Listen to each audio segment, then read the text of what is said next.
We do, and almost the same colors, ¿verdad? Fine. And we both have boobs. Yes. Ponytail. Hey, ponytail también. No. Okay, I'm creeping out. I was actually reading your Instagram and your stories, and I was like, she has so much personality. You are out of this world. I do. I'm out there. So I heard that you discovered that you wanted to be an actress while singing gospel choir. You know, at that point, I know what you're referring to. I did an interview and I talked about being kicked out of choir in high school because I pretended to be possessed by a demon on stage, and then I got kicked out of choir. You know, funny enough, as if that weren't a telling moment, I didn't know that I wanted to be an actress then. I've always been a class clown, even to my detriment. I've always, you know, I wouldn't even say I always like being the center of attention, but I'm so easily bored that I think I always wanted to just keep myself entertained. Okay. And, but no, acting was something that just kind of happened. It was not something I was seeking. I was looking to work in comedy, but acting is like the weirdest happy accident of my life. Right, because you're so much into like climate change and you know, things that change the world. And I'm like, acting, it's people could think it's a little more superficial, right? That's the mentality. At times, I mean, you know, even when I first started, my manager approached me and said, you should be an actress. And I was like, I don't want to do that. Not that I didn't respect actors. I mean, obviously there are, you know, I think of actors like from, you know, England who are trained, who take it seriously and it's their life's work. And I just didn't feel like there was a place for me. And then it happened. You know, I will say that being an actress is definitely a part of my personality, but it's not the sole driver. I have many interests. I have interests in climate. I have interests in front of and behind the camera. I got a journalism degree because I have interests outside of myself. I like doing what you're doing. I used to do radio journalism and interviews. So I'm a very curious person, I would say. Yeah, I saw a little video too that you were doing like a very fun clip doing interviews, but you know, the fun way. So what would you ask Gerard Butler now that you're telling me that you would like to, you know, that you study journalism? Did you get to ask him questions that you were always interested of knowing? Oh yeah, I got to ask Jerry. Jerry's an open book, and he's very, you know, sometimes like when you meet a star who's kind of internationally known and on his level, you know, sometimes rightfully so, they're very close to the chest. But Jerry's the opposite. Jerry's very giving, and he he's one of the least pretentious movie stars I've ever met in my life. Like anyone can talk to Jerry and he wants to talk to everybody. I think the question I would ask Jerry is what I would ask of him. He's done all of these action films, right? And he's got a huge track record. He's also, though, this incredibly talented actor. And I would say, you know, you've established yourself in the action world.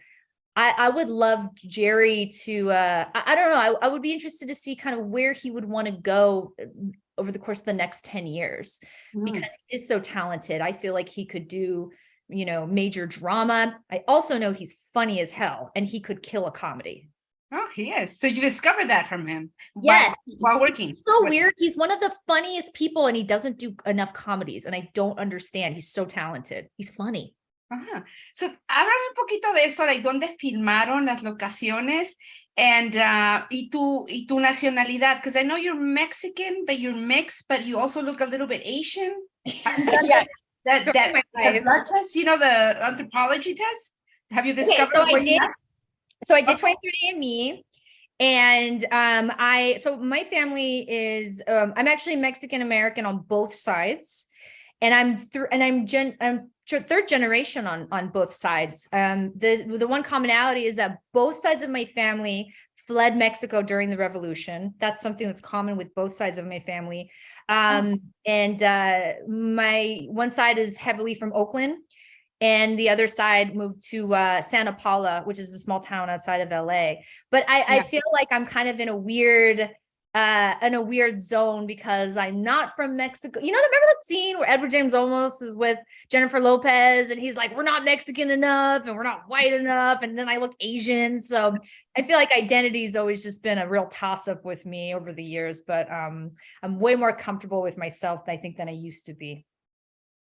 That's interesting. So, ¿qué descubriste de ti while filming this movie? Because I really like the style of it, and like you're saying, it has that vibe that it's like a throwback. And it's at los 90s, you know? Yes. So it's like that movie that you have to watch in the theaters.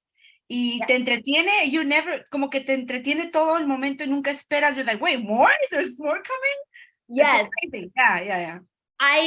You know what's so cool about this movie is that what the core element to me that's very much like a 90s movie is the fact that Jerry is an underdog. He's not like the all-knowing, you know, action hero who goes into this situation and knows exactly what to do. You know, he's a regular man who's thrown into these crazy circumstances. And you know, I also feel like you have to be a really good actor to be able to pull that off. You know, it makes it a little more complex, but it kind of reminds me of like those old Harrison Ford movies where he's just this regular guy that's thrown into this situation and he has to figure it out. Like there's just something that is really cool and nostalgic about the vibe of this movie. And those are the movies that I grew up on. So yeah, me too.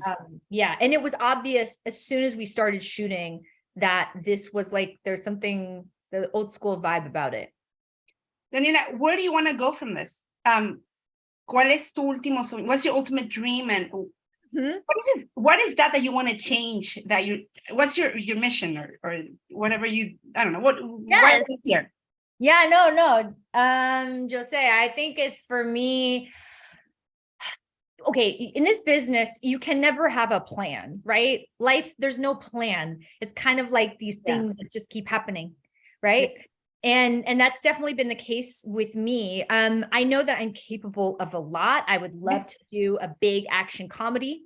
Yes. I love comedy. I got the chops. I can do it. You know, that's a dream of mine. I think more so just, you know, I can do drama. I can do a lot. And it's whether the world and the business will accept me and take me on, you know. I don't know.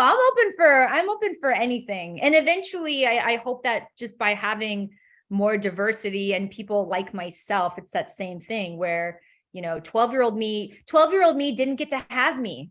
12-year-old me did not get to have me on a screen. 12-year-old me did not see myself on TV.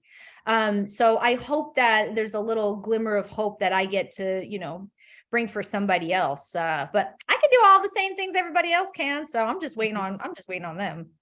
No, directors have to really pay attention to you because you got a lot to give.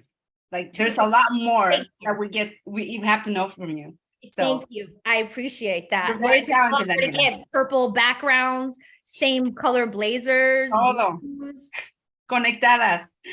Vamos a conectar en Instagram. Muchas gracias. Cuídate Thank mucho. You. Muchas gracias. Mucho éxitos. And directors, pay attention to Daniella Pineda. She has a lot more to give out there. Gracias. We're getting off this island.